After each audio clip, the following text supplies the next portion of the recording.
Alors on a Léo Walter qui arrive, qui va s'asseoir là. Salut. Alors, j'ai perdu ma fiche, elle est là, je crois. Ouais. Parfait. Alors du coup, on va refaire une petite présentation. On va en faire une petite présentation. Et après, du coup, avec vous deux, on fera un peu les questions un peu fiction, un petit peu fun. Du coup, Léo Walter, sujet principal politique de prédilection. J'ai du mal à faire la phrase. Quel est votre sujet politique de prédilection ? Alors, c'est toujours très difficile de faire le tri parce qu'on en a plein et qu'on a envie surtout député insoumis. C'est ça, et puis qu'on a envie de s'intéresser à tout.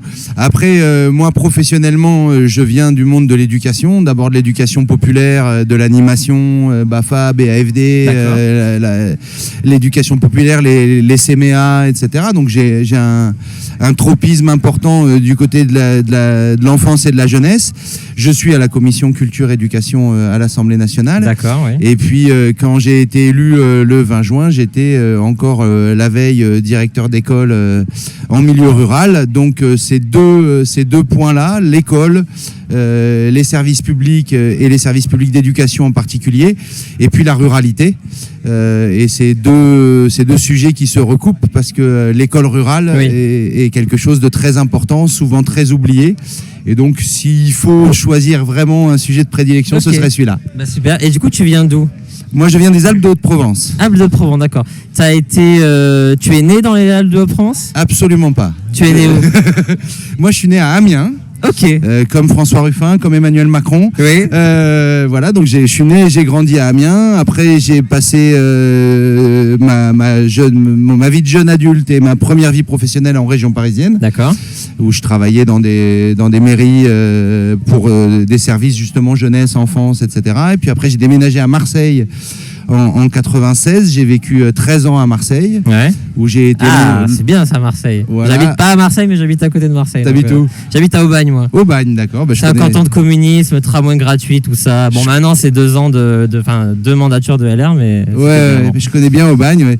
J'ai été longtemps conseiller principal d'éducation en collège dans les quartiers nord de Marseille. Ok, ouais. Et j'ai déménagé dans les Alpes de Provence en 2008. D'accord. Donc ça fait un moment. Ça va faire bientôt 15 ans, ouais. Ok, d'accord. Dans le chat, il y a quelqu'un qui nous dit c'est le député Clash Tanner. Alors, qu'est-ce que ça veut dire, le député Clash Tanner ? Alors, en fait, c'est mon surnom sur Prune Bourbon. Ok. Parce que, d'abord, parce que je suis un grand fan des Clash. Je suis connu pour ça. Mon fond d'écran sur l'ordi, sur le téléphone, c'est les Clash. Et voilà, donc c'est un groupe pour moi qui est emblématique et qui est, à mon avis, à mon humble avis, qui ne regarde que moi le meilleur groupe de tous les temps. Et il se trouve que je suis le candidat de la FI qui a battu Christophe Castaner. Voilà. Un héros national de la France insoumise, mesdames, messieurs. Et donc, on m'a surnommé le député Clash Tanner. Surtout dans notre coin Castaner, on n'en pouvait plus de ce type-là. Après, en plus, qu'il avait fait après les régionales de 2015 et tout, qui s'était retiré. Alors qu'il y avait un combat à faire peut-être pour mettre des députés, des conseillers régionaux à la région. Mais bon, ça c'est une autre histoire, ça. J'ai toujours en travers de la gorge cette histoire-là. Donc, bien sûr, on l'a tous, oui. Ouais, après, il n'y a pas que ça récemment, il a fait beaucoup bien pire. Donc on est bien content qu'on s'en soit débarrassé à l'Assemblée grâce à toi, du coup. Du coup, tu m'as dit commission affaires culturelles ? Affaires culturelles, éducation, ouais. Ok. Voilà. Est-ce que après on a des présentations sur ta vie de député. Est-ce que tu veux faire peut-être un petit mot Qu'est-ce que ça fait d'être député, niveau du rythme de travail, du sommeil ? Est-ce que comme dans les Alpes de France, tu dors souvent à l'Assemblée ? Niveau alimentation, ça se passe comment ? Oh, alors c'est très précis comme question. Alors, d'abord sur la question du rythme de travail. Je ne sais pas, je parle sous le contrôle de Bénédicte qui a beaucoup plus d'expérience que moi. J'ose espérer que les mois qui vont venir ne ressembleront pas à notre mois de juillet. Elle a dit que c'était particulièrement chargé, elle a dit. Bon, alors j'espère, parce que ce serait une mauvaise nouvelle, parce qu'on a eu un rythme de travail complètement dingue au mois de juillet, peut-être en particulier pour les nouveaux députés, parce qu'en parallèle avec le travail parlementaire, on avait aussi toute l'installation dans le travail de députés, avec le recrutement de l'équipe parlementaire. Tu parlais de logement, la recherche de logement sur Paris, la recherche de permanence, qui n'est pour notre cas pas terminée encore, l'installation en circonscription, etc. Donc ça ça faisait beaucoup de choses. Et puis en parallèle, comme tu le sais, on a siégé quand même à des horaires parfaitement tendus et avec un rythme ça, par contre, je pense que ça va être pendant les 5 ans, ça va être ça. C'est pas impossible, effectivement. Moi, je veux toujours rappeler quelque chose parce que j'ai été pas mal interpellé par les copains en circo là-dessus, sur la question de pourquoi on n'est pas tous en hémicycle. Oui. C'est très bien de le dire. Et c'est vrai que ça peut poser question quand on regarde les images de l'hémicycle. Moi, je me rappelle d'une très belle chronique de Pierre-Emmanuel Barret en 2018 ou 2019, ou non, peut-être un peu avant. Je crois que c'était avant 2017 qui m'avait marqué sur qu'est-ce qu'ils foutent les députés, pourquoi ils sont pas là au moment où on vote les choses importantes, etc. Il faut savoir que on siège en commission. Bien sûr. On siège en commission en parallèle, qu'on est dans notre salle de commission qui, pour mon cas, est au 2e sous-sol du Palais Bourbon, puis qu'on a encore toujours un œil sur le téléphone parce que à tout moment on peut avoir une alerte qui nous dit attention, on va voter, il faut monter. Alors tu pars en courant, tu montes dans l'hémicycle, t'arrives. Ça revient souvent, ce témoignage-là, de partir en courant pour aller voter. Oui, non, mais c'est important de le comprendre parce que c'est vrai que quand on voit qu'il y a 34 députés insoumis dans l'hémicycle au moment où on vote un amendement important, qu'est-ce qu'ils foutent, pourquoi ils sont pas là. Donc c'est très important de parler de en parallèle, on a les commissions, en parallèle, on a le travail en circo. Moi, j'ai raté un vote qui me tenait particulièrement à cœur parce que 2 jours avant, j'ai appris que 2 ministres étaient dans ma circonscription le vendredi matin. Donc, il a fallu que je parte en urgence dans la circo parce qu'il faut aussi qu'on soit là. Parce que sinon, on nous dit, ils sont où les députés insoumis, etc. Donc, il y a tout ça à comprendre. Et si vous êtes à l'Assemblée, mais pourquoi ils sont jamais en circo? Mais pourquoi ils sont jamais à l'Assemblée? Exactement. Alors, c'est pas pour se plaindre. On n'est pas dans. Moi, je suis pas du tout dans la plainte ou dans oh là là, le rythme est terrible, etc. On sait pourquoi on est venu, on sait pourquoi on est là, on sait pourquoi on est bien payé aussi. Je veux dire, faut pas délirer. On sait pourquoi on est là, mais il faut comprendre aussi qu'il y a des injonctions paradoxales, des injonctions contradictoires qui font qu'on n'est pas toujours là où on voudrait être et au moment où on voudrait y être. Puis en dehors de ça, tout à l'heure, Bénédicte nous avait dit qu'il faut mettre sa vie personnelle en parenthèse, sa vie professionnelle, elle peut être en pause si tu avais déjà une. Moi, le 19 juin, j'étais directeur d'école. Le 20 juin, j'étais en disponibilité d'office et j'ai lâché mes élèves, lâché mon école, etc. Et quand tu es un député de province, comme on dit, il va falloir organiser les allers-retours entre la circo et Paris. Donc ça veut dire effectivement quitter aussi la famille, inventer un nouveau rythme de vie. C'est quelque chose de compliqué. Du coup, comme Bénédicte qui était prof de SVT, du coup qui a été mis en indisponibilité en 2017, du coup quand tu as été élu. Alors on a Miam qui nous demande: je pose toujours la question de leur vie de famille face à ce rythme sans indiscrétion. Est-ce que c'est pas trop dur, la vie de famille? Alors, si, c'est dur. Alors, moi, j'ai un avantage qui n'aurait pas été le cas en 2017 si j'avais été élu en 2017, c'est que mes enfants sont grands maintenant. Ma dernière quitte la maison puisqu'elle vient d'avoir le bac et qu'elle part faire ses études. Donc, la question... Ça s'aligne parfaitement. La question des enfants est moins compliquée qu'on a quand même des collègues qui ont des enfants petits. Et, je pense notamment Raquel Garrido, Alexis Corbière qui nous parlait de ça, qu'elle a dit qu'elle ne s'était pas présentée en 2017 justement à cause de ça. Mais tout à fait. Il y a Mathilde qui vient de passer derrière... qui est enceinte et qui va accoucher, j'imagine aussi que ça peut être extrêmement compliqué d'envisager son mandat de député quand on a ces particularités-là. C'est pas mon cas parce qu'encore une fois, mes enfants sont grands. Après, oui, c'est quelque chose de compliqué de réinventer la vie, de savoir qu'on va pas être là une bonne moitié de la semaine, voire plus par moment. Oui, ça donne à penser, Ok. Sarah Legrain aussi, on nous donne comme exemple. Je ne sais pas si elle a des enfants jeunes. Elle a des enfants jeunes, oui. Il y a même un groupe de députés qui s'est organisé pour réfléchir justement à comment on aide les copains et les copines qui ont des enfants très jeunes. Je crois que c'était dans la précédente mandature, il n'y avait pas un mouvement chez les députés ou chez les assistants parlementaires pour faire une crèche à l'Assemblée. Ça a donné quoi, ça? Non, il n'y a pas eu de suite à ça, mais c'était vrai que c'était très important d'avoir un lieu pour accueillir. Et ça n'a pas été fait, c'est dommage. Ça. Aussi, j'ai entendu que pour ce nouveau groupe, comme il y a beaucoup de députés, c'est le premier, je crois, et le seul groupe à avoir un directeur des ressources humaines, le groupe France Insoumise. Alors, je ne sais pas si on est les seuls, mais par contre, on en a un. effectivement. Ah, on m'a dit que c'était une singularité. Un collaborateur parlementaire du groupe qui a été embauché pour s'occuper des ressources humaines et suivre ces questions-là. Parce que ça fait beaucoup d'assistants. Il y a les députés, les choses grandes, mais il y a 3 fois plus d'assistants parlementaires tout autour, donc ça fait une sacrée grosse équipe quand même. Et puis aussi, je pense que ça montre l'intérêt qu'on porte à ces questions-là. Tout à fait. Moi, mon équipe parlementaire s'est intégralement syndiquée hier, je l'ai appris. Génial. Alors, ils sont là, juste devant nous. Alors, en tant que syndicaliste, j'en suis très heureux. En tant que patron, je ne sais pas comment je vais le vivre. Okay. Mais en tout cas, on porte une attention parlementaire particulière à la qualité des conditions de travail de nos équipes parlementaires. Parce que ça vous fait passer patron, en fait, de devenir député pour beaucoup. Et être patron quand on est de gauche, est-ce que c'est pas trop dur? C'est compliqué. Alors, on essaie de mettre des marqueurs qui sont à la fois symboliques, mais qui sont aussi très importants et concrets sur la question des salaires, sur la question des horaires de travail, sur le droit à la déconnexion, sur toutes ces choses-là. La déconnexion, quand on doit être député, c'est impossible, j'imagine. Mais pour les collaborateurs, c'est... Ouais. J'ai répondu, je me rappelle d'une session où on siégeait à 4h du matin et où j'étais pris à partie sur Twitter par un tweetos macroniste, avec qui je suis rentré dans une discussion qui était d'ailleurs intéressante sur le vote qui venait d'avoir lieu. C'était au moment où on nous a fait revoter ce qu'on avait gagné et que Bruno Le Maire n'était pas content qu'on ait gagné, donc il nous a fait voter pour qu'on perde. Oui, c'était sur quoi déjà? Je me souviens plus. C'était sur les 500 millions qu'on avait obtenus pour l'indexation des petites retraites sur l'inflation. Ok, c'était pour les départements, les 500 millions, je crois. Ça c'est encore un autre sujet. C'est une victoire qu'on vous avait eue. Oui, tout à fait. On vous a pas fait voter là-dessus. Non, il y a eu des reculs par contre au moment de la commission mixte parlementaire, mais c'est encore un autre problème. Et donc le gars à un moment donné me dit, puisque sur mon fil Twitter, c'est indiqué que mon fil Twitter est alimenté par Léo et son équipe parlementaire, et donc il remercie en disant c'est chouette qu'on nous réponde, etc., que ce soit Léo ou son équipe. Et j'ai répondu, maintenant il est 4h du matin, à cette heure-là mon équipe elle dort, c'est moi qui vous réponds. Okay. Parce que moi j'ai pas d'horaire de travail, mais eux ils en ont. Ok, super. Du coup on va passer sur les questions un petit peu fiction, un peu fun. Vous pourrez vous passer le micro, il n'y a pas de souci.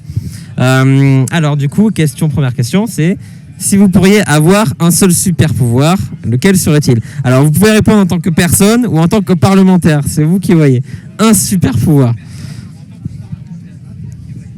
Par exemple, il y avait Gabriel Amar qui nous disait que lui, c'était de pouvoir un peu contrôler les éléments pour personnifier les éléments, notamment l'eau, parce que lui, c'est sa question, la question de l'eau, pour ramener ça dans le débat. Donc, il avait fait une bonne réponse un peu tactique, comme ça, sur le super pouvoir. Raquel Garrido, c'était juste pouvoir tout défoncer, courir vite, être super forte. Est-ce que vous avez des idées? Un seul super pouvoir? Non, enfin moi ce serait de revenir en arrière et de refaire l'élection, refaire une élection, Jean-Luc président et nous au gouvernement, quoi. Pour moi, ce serait juste ça, parce que je pense que c'est la seule solution pour que les gens aillent mieux, en fait. Donc voilà, moi je vois que ça, mais après j'ai pas trop d'imagination. C'est un petit peu triste, mais bon. Ce que dit Bénédicte, cela dit très important, parce que c'est vrai que moi quand on siège, à chaque fois qu'on arrive sur un nouveau projet de loi, etc., j'ai toujours dans un coin de ma tête, et si on était dans ce Parlement-là en train d'appliquer le programme de la France Insoumise, franchement ça aurait notre gueule. Après, comme super pouvoir, moi j'ai découvert quelque chose, alors ça peut paraître très naïf, mais j'ai découvert quelque chose pendant cette première session à laquelle c'est vraiment une chose à laquelle je ne m'attendais pas forcément, c'est que les députés LREM qu'on a en face de nous pensent vraiment ce qu'ils disent. C'est-à-dire, ils pensent vraiment qu'on vit bien avec un SMIC. Dans le chat, Minaït qui dit lire dans les pensées, bien pratique. Et voilà. Donc, ils pensent vraiment ce qu'ils disent. Ils pensent qu'avec un SMIC, on vit bien. Ils pensent que si on file le RSA, les gens vont plus rien foutre. Tu as constaté qu'ils le pensaient vraiment. Ah oui. Moi, ça m'a beaucoup impressionné. C'est-à-dire, je m'attendais à du cynisme, je m'attendais à tout ça. Mais en fait, il y a des gens très sincères en face. Sauf que le problème, c'est qu'ils pensent sincèrement qu'on est des islamistes. Ils pensent sincèrement qu'avec un RSA, les gens vont plus rien foutre. Ils pensent sincèrement qu'on leur ment ou qu'on fait du misérabilisme quand on parle des gens qui n'arrivent pas à remplir leur réservoir d'essence. Et moi, le super pouvoir que j'aimerais avoir, c'est de pouvoir les emmener. Quand j'étais CPE, j'avais mis en place un truc, je travaillais dans un collège des quartiers nord, sur la journée de pré-rentrée, j'avais mis en place une visite du quartier, parce que je m'étais rendu compte que les profs, avec toutes les qualités qu'ils avaient, rentraient dans le parking du collège, faisaient cours 6 heures, reprenaient leur voiture et repartaient. Et on avait mis en place une visite du quartier. Et les collègues profs, une fois qu'ils avaient visité la Bégude Nord et qu'ils avaient vu comment vivaient leurs élèves, eh ben, ils vivaient autrement et ils voyaient les choses autrement, ils enseignaient autrement. Si je pouvais avoir le super pouvoir d'emmener des macronistes dans la vraie vie, ça serait quelque chose d'absolument énorme. C'est une très belle réponse. C'est super ce que tu nous as raconté là, parce que moi aussi, mon collège, il était dans une cité, quoi. Et c'est vrai que si tu passes juste la route, tu vois rien, et c'est vachement bien ça. Bravo en tout cas. Du coup, prochaine question. Alors, question un petit peu plus épineuse. Il faut répondre avec habileté, attention. Si vous seriez en tête-à-tête, vous préféreriez passer une soirée avec un socialiste, un écologiste ou un communiste? Toute une soirée, un long repas. Je peux répondre très tranquillement parce que j'ai passé une longue soirée avec tout le groupe écologiste la dernière fois et c'était très sympa. Alors je ne l'ai pas encore fait avec des collègues du PS ou du Parti communiste. Au PC, il y a des gens que je connais et que j'apprécie énormément, mais c'est vrai que moi, j'ai un gros désavantage dans l'Assemblée. D'ailleurs, il faudra qu'on en parle en réunion de groupe à un moment donné. Je pense qu'il faut qu'on organise un turnover à ce niveau-là. C'est que moi, je suis tout en haut à droite du groupe et je suis le seul député France Insoumise au contact direct de l'ennemi. C'est-à-dire qu'il y a la travée et juste à ma gauche, il y a LREM. Et en plus, il y a un monsieur qui s'appelle Emmanuel Pellerin, avec qui je discute énormément, qui est député macroniste. Et puis juste derrière lui, il y avait plusieurs sièges vides parce qu'en fait, c'est les sièges des ministres. Et là, on a vu arriver les suppléants des ministres qui viennent d'arriver dans l'Assemblée. Et donc, moi, je suis au contact direct de ces gens-là. Et tu veux t'en éloigner à un moment donné, être au cœur du groupe, ça doit être quand même plus confortable. Parce que là, t'es vraiment dans la tranchée sur le bord. Par contre, l'avantage, c'est que juste devant moi, j'ai des collègues socialistes avec qui on a tissé pas mal de liens et des gens très sympas avec qui on discute bien. Donc, je n'ai pas de préférence particulière. Par contre, je peux dire que j'ai déjà passé une soirée entière avec le groupe écolo et les collaborateurs du groupe écolo, que c'était une super soirée. Ok. Et toi, du coup, Bénédicte ? Moi, c'est assez simple aussi, puisque je fais partie des communistes insoumis. Donc, pour moi, c'est le lien le plus direct. Mais après, effectivement, moi, je suis pas très loin des Verts non plus maintenant. Donc c'est plutôt cool aussi. Et effectivement, il y a des liens qui se tissent, notamment en commission, parce qu'on est obligé de... pas obligé. Faites batailler ensemble. De toute façon, il y a la NUPES de toute façon maintenant. Il faut qu'on s'organise. Je travaille pas mal avec Madame Batistel du PS aussi. On a des liens parce qu'elle était à la Comico précédemment, Sébastien Jumel. C'est extrêmement important qu'on reste ensemble et qu'on continue dans la voie NUPES en fait. Donc les communistes. Moi c'est plutôt communiste. Ok, d'accord. Super. Prochaine question. Juste, je voulais revenir sur ce que tu disais. Léo, ça fait quoi d'être assis à côté d'un macroniste ou d'une macroniste? C'est qui? Tu peux nous dire qui c'est? Alors il s'appelle Emmanuel Pellerin. Il est avocat de profession. Il a été professeur de droit à Nanterre. Est-ce que tu essayes d'aller un petit peu Alors on s'entend, on est très très polis et très cordiaux. Après, au moment où ça bouge dans l'hémicycle, où c'est un peu mouvant, etc., c'est toujours surprenant de voir ton voisin d'à côté qui se lève pour applaudir Elisabeth Borne avec un enthousiasme incroyable, ou quand il marmonne parce qu'il trouve ça scandaleux ce qu'on dit, etc. Mais ce que je trouve toujours très étonnant, et ça revient sur le super pouvoir dont je parlais tout à l'heure, c'est que lui, il me dit souvent, mais ça serait bien qu'on vote des trucs ensemble, tu devrais m'en parler, tu vois, cette proposition-là, on aurait pu... Et en fait, moi, je passe mon temps à lui répéter qu'en fait, on est des deux côtés de la barricade, et c'est quelque chose qu'ils ont du mal à comprendre. C'est-à-dire que, il y en a qui sont assez odieux. Il y a moi, en fait, ce qui m'intéresse, c'est que je les observe. Alors, pas mon voisin direct. C'est ça, donc, ce qu'on dit dans le chat, c'est tu peux écouter les stratégies ennemies. Alors, les stratégies... t'en entends pas. Par contre, parce qu'ils en ont pas, à mon avis, en tout cas ceux qui sont là. Mais par contre, tu vois vraiment, moi, un truc qui m'a frappé, c'est le mépris social et la haine qu'ils ont. Et dès qu'il y a une femme de notre groupe qui prend la parole, la manière dont ça hue, dont ça dit on comprend rien, tu parles trop fort, etc.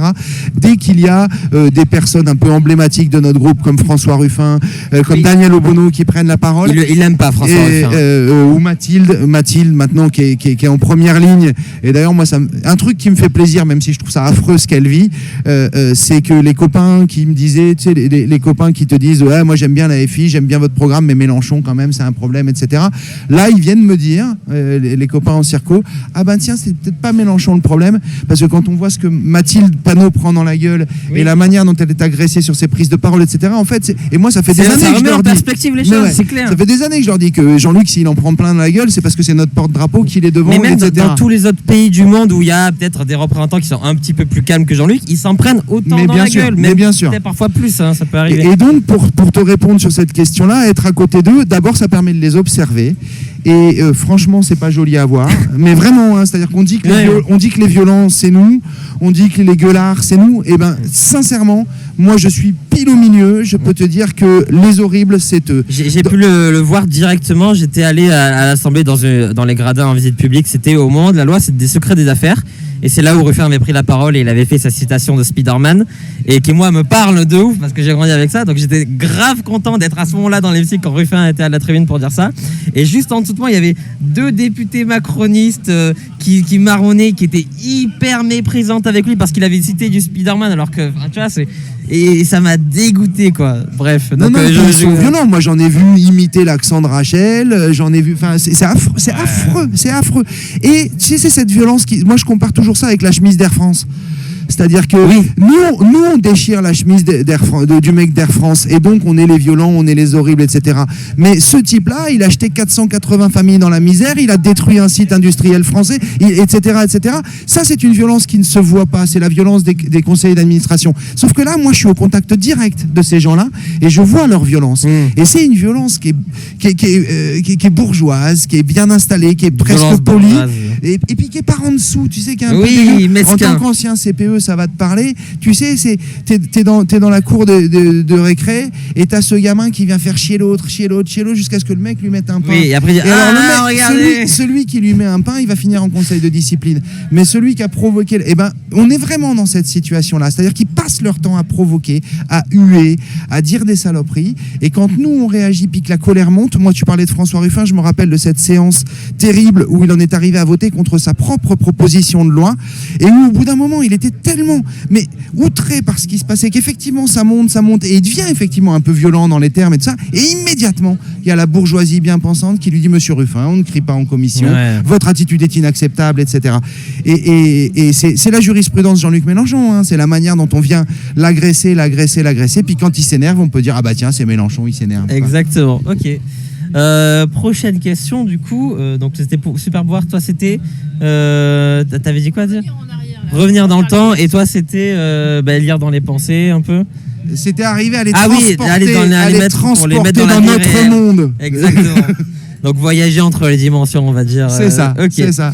Alors si vous pouviez faire, attends, j'ai fait Super Pouvoir. Après on a fait Socialisme machin. Ok, c'est bon. Si vous pouvez faire un débat national en 1v1, avec qui voudriez-vous débattre? N'importe qui. Débat grande com, France 2, TF1, débat, Léo Walter contre, Victorine contre. Alors moi, le problème, c'est que c'est quelqu'un qui n'est plus là. Et on a été invité au ministère de l'Éducation nationale pour leur raout à la bonne franquette, là où ils te disent c'est à la bonne franquette, et toi tu as l'impression d'arriver dans un truc hyper chicos, etc. Je n'y suis pas allé, j'y serais allé si c'était le précédent.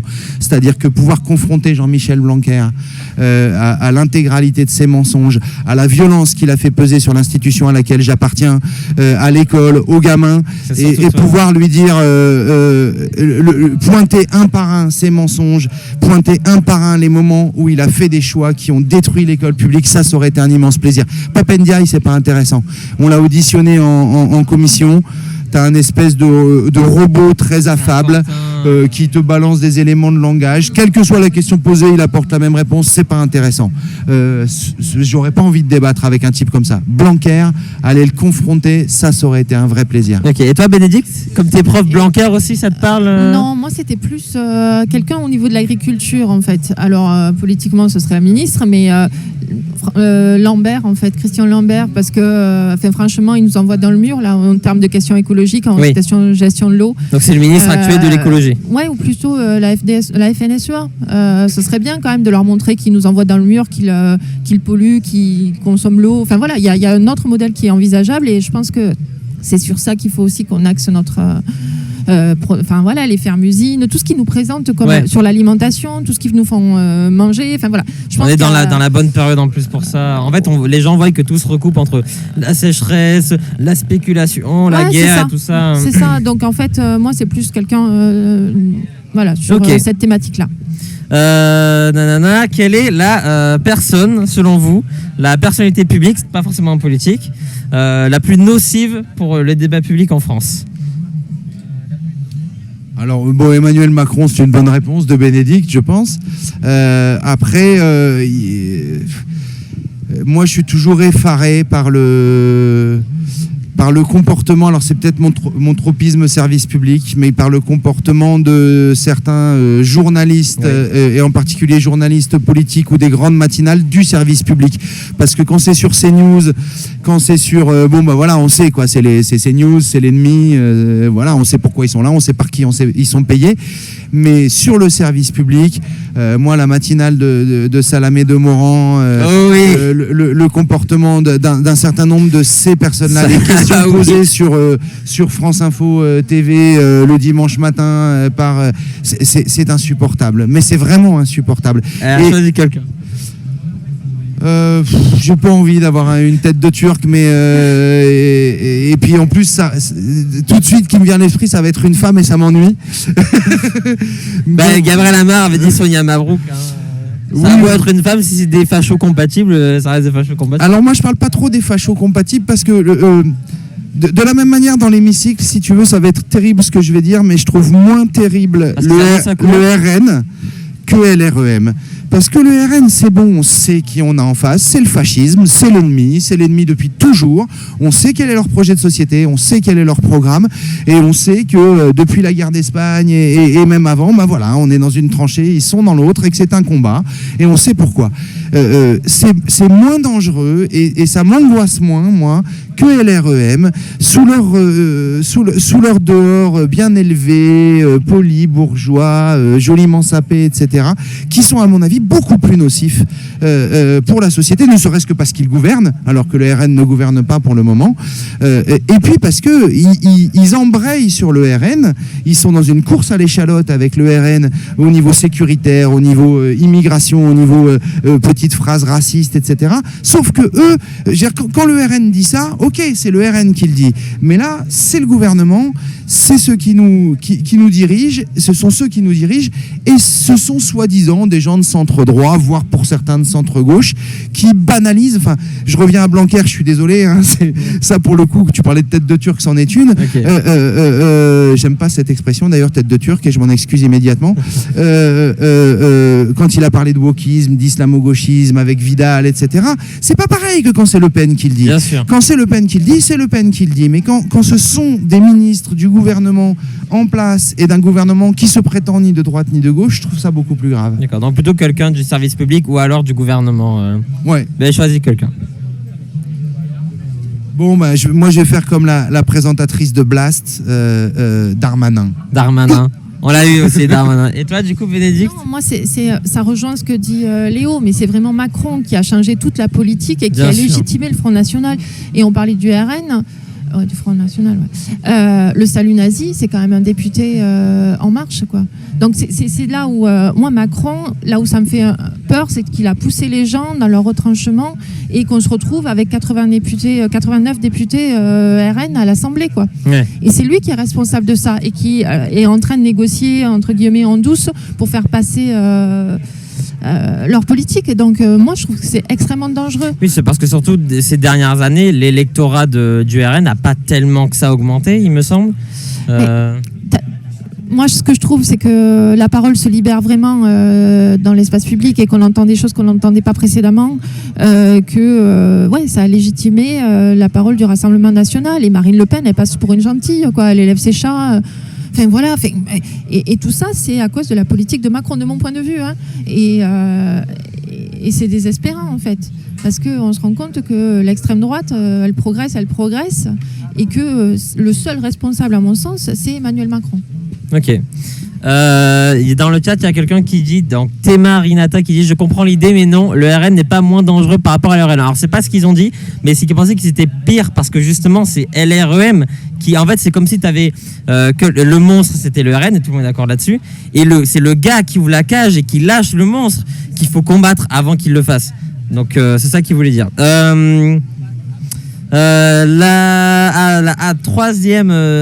Troisième question avant la fin. À quel personnage fictif ou réel vous identifiez-vous? Ça peut être n'importe quoi. Alors moi, quand j'étais plus jeune, je t'aurais répondu Corto Maltese.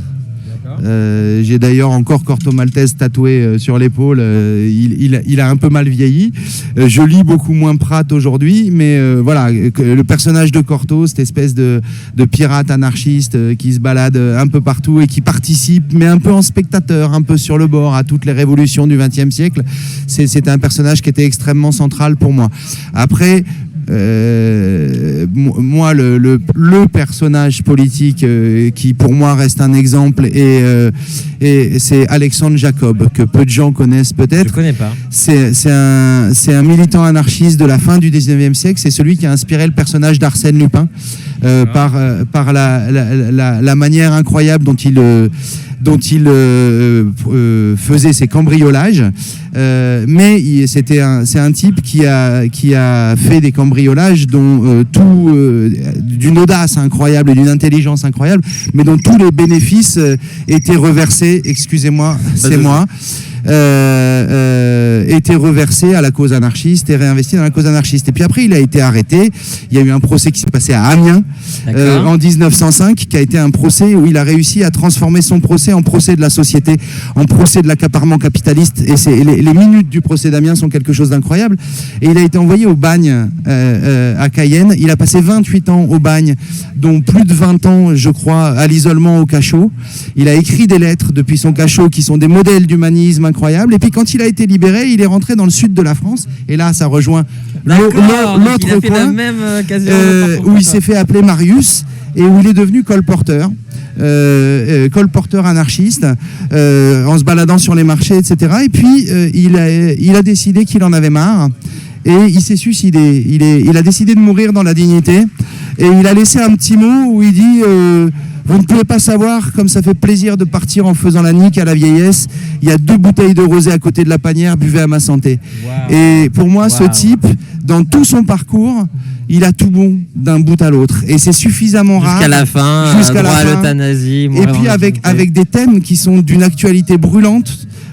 Sur la question des... C'est à cause d'Alexandre Jacob et grâce à Alexandre Jacob que le bagne a fermé.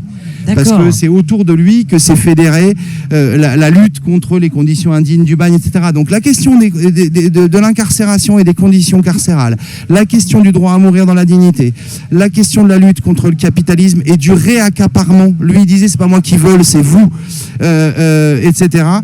Tout ça est extrêmement présent. Il a écrit des textes qui sont absolument sublimes. Et donc voilà, Alexandre Jacob, sans aucune hésitation. Eh bien, belle présentation, bravo. Et toi, alors moi, j'ai pas vraiment de personnage, mais c'est mes élèves en fait. Quand j'étais prof, et ils m'avaient surnommé Rebelle. Alors je crois que c'est un truc d'un petit dessin animé. Oui, c'est vrai que t'as la même chevelure. Les cheveux roux, qui fait du cheval parce que je faisais du cheval. Ok, d'accord. Je fais encore du cheval. Voilà, non, alors, parce que bon, là, voilà. Mais c'était rigolo que les gamins, et du coup, j'avais ça en fond d'écran de l'ordinateur. Ok. Voilà, les gamins m'avaient surnommé comme ça. Ok, mais très très cool. Ma copine, elle est fan de Rebelle, donc écoute, je leur parlerai. Alors, avant-dernière question. On y a déjà un petit peu répondu, mais si vous voulez remettre un mot là-dessus, qu'est-ce qui vous a le plus chamboulé en devenant député? Ça peut être quelque chose que vous n'avez pas dit ou accentuer quelque chose. En devenant député, bon, toi, ça fait du coup un moment. Qu'est-ce qui vous a le plus chamboulé? Peut-être une Non, mais c'est ça, c'est le changement de vie radical du jour au lendemain, en fait. T'es prof au fin fond de l'Ariège et tu te retrouves député à Paris, alors que moi, je m'étais pas préparée, en fait. Donc, c'est un total changement de vie avec... une tu t'attendais à gagner quand tu étais candidate en 2007? Non, alors moi, tout ce que...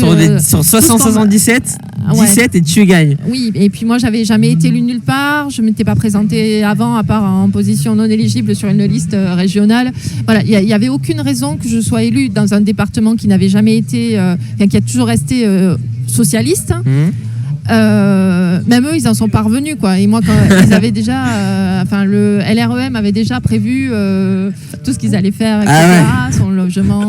Ils avaient prévu le champagne. Et quand moi je suis arrivée et que j'ai gagné, c'était un peu. Génial. Moi, tout ce qu'on espérait, c'est de faire 5% pour être remboursé. Parce que moi, j'avais fait les avances financières, en fait, à titre personnel, parce qu'il y avait eu des soucis avec la banque et tout ça, pas de prêt. Donc, j'avais payé moi-même la campagne. Et donc tout ce qu'on espérait, c'était quand même que je fasse 5% pour avoir mes frais de campagne remboursés. Et je me suis retrouvée élue. Donc Ouais, c'est un vrai changement de vie et beaucoup de responsabilités.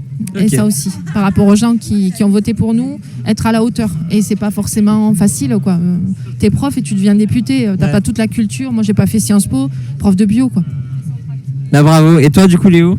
Alors, ce dont parle Bénédicte me paraît très important. On en parlait hier avec les copains de l'équipe parlementaire. Et, on a tous, je pense, tous à la FI, peut-être pas tous, mais en tout cas une grande partie d'entre nous, le syndrome de l'imposteur. Et ce qui est scandaleux, c'est que ce sont eux qui devraient avoir le syndrome de l'imposteur, parce que ce sont eux les imposteurs, ce sont eux qui ne représentent pas le peuple français. Sauf que tout est fait pour que tu te sentes invalide, pas capable, etc., etc. Et donc ce sentiment d'immense responsabilité et cette trouille, il ne faut pas le cacher, de ne pas être à la hauteur et de ne pas être à la hauteur des attentes qui sont immenses. Hein. Les copains militants, nous, le soir du 19 juin, quand on a gagné, j'ai jamais vu autant de gens pleurer, se jeter dans les bras les uns des autres, se faire des câlins, mais c'était dingue ce qui se passait. Parce qu'on n'avait jamais gagné. Et il y avait des gens, ça faisait 30 ans, 40 ans qu'ils militaient, c'était la première fois qu'ils gagnaient. Quand c'est toi le responsable de ça et qui va devoir porter ça, c'est énorme. Après, le deuxième point, elle l'a très bien dit aussi. Alors moi, il y a une petite différence peut-être. Moi, je me suis présenté en 2017 contre Castaner. Oui. J'ai perdu. D'accord. En 2017, nous, l'objectif, c'était d'être au deuxième tour. On n'était pas censé y être et on y était. Et on a fait 39% contre un ministre en exercice, de la Macronie triomphante. Donc c'était une très belle victoire, l'air de rien. Mais on savait qu'on ne gagnerait pas. Là, en 2022, on y est allé en sachant qu'on pouvait gagner. Ça ne veut pas dire que c'était sûr, mais c'était possible. Et donc moi, je m'y suis quand même pas mal préparé pendant la campagne et même un peu en amont quand les copains m'ont poussé devant pour dire « faut que tu y retournes ». Je m'y suis pas mal préparé. Donc je vais te dire ce qui m'a le plus chamboulé peut-être, c'est plus intime et plus personnel. Moi, j'ai quitté mes élèves le 23 mai en leur disant je pars pour 15 jours là parce que je suis en campagne. Je leur avais expliqué, on avait beaucoup travaillé là-dessus, etc. J'étais censé revenir. Et l'air de rien, dans un coin de ma tête, quand même, j'allais revenir. Comme en 2017, après la campagne, j'allais revenir et finir l'année scolaire avec eux. Ça s'est pas fait. Voilà, je les ai revus, hein, j'y suis retourné, mais j'ai pas repris la classe depuis le 23 mai. Et l'air de rien, instituteur, c'est un métier où tu as des routines. Des routines dans le sens positif du terme. Moi, j'aime beaucoup la routine quand elle est pensée, quand elle est intelligente et quand elle permet de s'installer dans un rythme, etc. Et quand ça fait 15 ans, 20 ans que tu fais ce métier, le 1er septembre... ils sont en train d'installer la télé, on a eu un retour. Ça fait bizarre de s'entendre comme ça. Le 1er septembre, tu fais ta rentrée, tu sais que depuis le 20 août, tu es dans ton école, tu prépares, t'installes, etc. Et là, il m'arrive quelque chose qui m'était déjà arrivé il y a une quinzaine d'années quand j'avais été en dispo pendant 1 an, où j'avais bossé sur des chantiers, des machins, etc. Quand on s'installait dans le 04 justement. Et j'allais boire mon café au bistrot du village à 9h, ce que tu ne peux jamais faire quand tu es instit. Et j'attendais quand même ce moment vers le 15 septembre où les mecs allaient venir me chercher en me disant « Bon, monsieur Walter, c'est bon, faudrait rentrer maintenant. » Et là, cette routine-là, ce rythme de l'année qui est quand même très installé dans le métier d'enseignant, avec les vacances, avec la reprise à la fin des vacances, avec la retrouvaille avec les collègues, avec machin, ça disparaît. Et tu as ce sentiment un peu bizarre de mais normalement, je devrais y être là. C'est quoi l'histoire, quoi? Ouais, ok. Ouais, c'est émouvant quand même ce que vous racontez depuis tout à l'heure. Du coup, la dernière question, pour finir sur une note un peu sympa. Quel est ton ou ta d'autres députés préférés? Alors, ce qui est marrant quand tu arrives comme néo-député et que tu as ce groupe incroyable de la FI depuis 5 ans, ces 17 députés là, dont ma voisine, que tu as vu, pour nous, c'était quand même des modèles, des exemples, un truc de dingue. Et puis, pendant la campagne, on s'appuyait là-dessus. C'est-à-dire que moi, je disais, mais vous vous rendez compte, ils sont que 17, regardez ce qu'ils ont fait. Vous imaginez si on en a un de plus, 10 de plus, 100 de plus, etc. Et tout d'un coup, te retrouver à leur côté. Alors, il y en a certains qu'on connaissait déjà par le côté militant, parce qu'on a fait préparer des meetings ensemble, organiser des choses, etc. Mais là, tout d'un coup, t'es à leur côté, t'es au côté... à côté de Adrien Quatennens, c'est quelque chose. Voilà, toute cette bande-là, donc il y a ça. Et puis après, il y a le hasard du tirage au sort de ton siège. Et donc, alors toi, ça t'a pas bien réussi. Moi, je te dis, ça va. Je suis tout en haut, donc encore une fois, j'ai les LREM à côté. Là, en dessous, c'est le groupe socialiste. Et donc, je te disais qu'il y a des liens qui se sont tissés. Et donc, avec tes voisins, forcément, tu crées des liens. Et donc, moi, ma voisine, je le dis, s'appelle André Torigna. Ok, on va la voir aujourd'hui aussi. Elle est députée de Saint-Étienne. Du coup, c'est elle, ta députée préférée. Et en tout cas, c'est ma voisine de table, comme à l'école, et on s'entend très bien. Eh bien, on lui dira. Et toi, du coup, Bénédicte? Moi, c'est compliqué aussi, mais tu vois, par rapport à tout ce qu'elle accomplit et tout ce qu'elle porte et l'image qu'elle moi, c'est Mathilde, quoi. Je suis admirative de Mathilde. C'est la présidente du groupe. Ouais. Et vraiment, avec tout ce qu'elle prend dans la tête et comment elle est droite et comment elle arrive à faire ses interventions à la tribune, malgré qu'elle soit huée, qu'on l'ait traitée de poissonnière. Enfin voilà, moi, je suis admirative de Mathilde. Bon après bien sûr François, enfin voilà il y a d'autres camarades, hein, mais vraiment Mathilde pour moi elle représente la France insoumise, le programme et elle incarne vraiment le programme. Donc pour moi c'est vraiment très bien. Eh bien merci beaucoup à vous deux, c'était vraiment génial de vous avoir. Si vous voulez finir par un tout petit truc, n'hésitez pas après. Non mais merci à toi. C'était très chouette. Avec longue vie au Discord. Merci beaucoup, merci. Merci beaucoup. Merci.